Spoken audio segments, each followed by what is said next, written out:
Welcome to my latest, very short episode of Intuitive Reactions, the MENA and Gulf regions. Call it a pause for thought, or perhaps call it a primal scream. I was listening to the Today program on BBC Radio 4 earlier this morning, and Nick Robinson, one of the presenters, introduced the item about the rockets being lobbed into Israel from southern Lebanon and earlier from Gaza, as well as the Israeli response to them.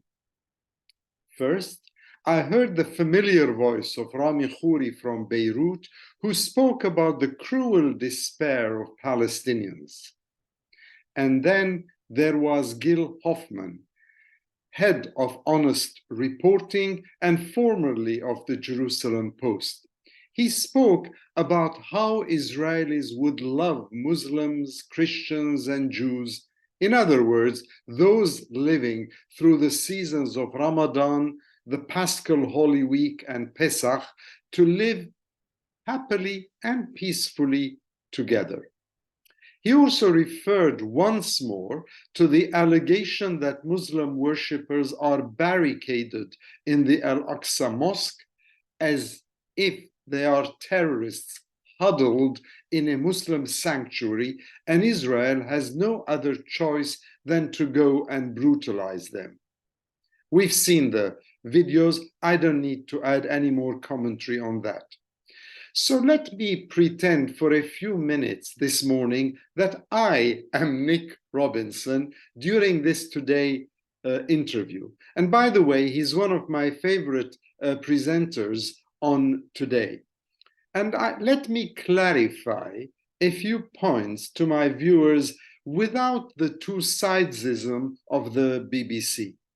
Mind you, I am not totally against on the one side and on the other side, but I expect people who spew out fake statements to be challenged too. 1.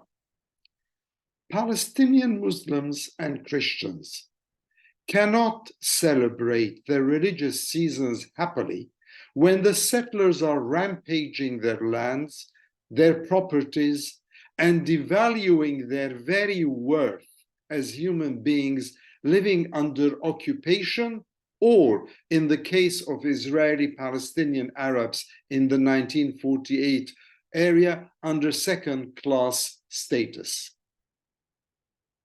2. Muslim worshippers are not barricading themselves in the Al-Aqsa Mosque.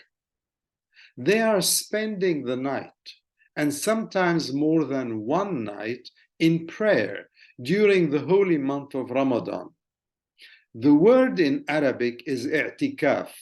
The verb is ya'takif, which I can best translate as retreat, something we Christians often do too. 3. The latest round of violence that we witnessed over the past 48 hours was spasmodic. I don't really think it'll blow up into anything bigger. The PA is redundant. Hamas is self-serving. Hezbollah doesn't want a war at this stage, and Israel doesn't have the readiness or wherewithal for one either. Besides, this latest round that I personally would call a dialogue by fire, short though it was tamped down via immediate US and Egyptian efforts supported by Qatar. And so I think it's come to an end, although unpredictable things can easily happen in that neck of the woods too. 4. Finally, the younger Palestinian generations have really given up listening to the orders of the old guard, who dribble the same old statements. They are taking matters in their own hands. And in this sense, they are lone wolves. This makes it far more difficult for Israel to target those individuals who attack settlers say near the Jordan Valley, in Jerusalem, elsewhere. I said in an earlier YouTube episode only a few weeks ago, in case you watched it, that Palestinians today aren't like those of the older generations. They are smarter. They are more educated. They are very well informed, and they're quite digitized. And on top of all of this, they are extremely frustrated and thereby quite dangerous. When you put human beings in cages, the occupation, and deal with them in an apartheid-like style, and when you confront them with the brutality of force alone and the viciousness of a right-wing religious Zionist settler mentality, you cannot really expect them to kneel down and kowtow to occupation and oppression. Can you really? What's that expression? There's so much a man or a woman, my edition, can take.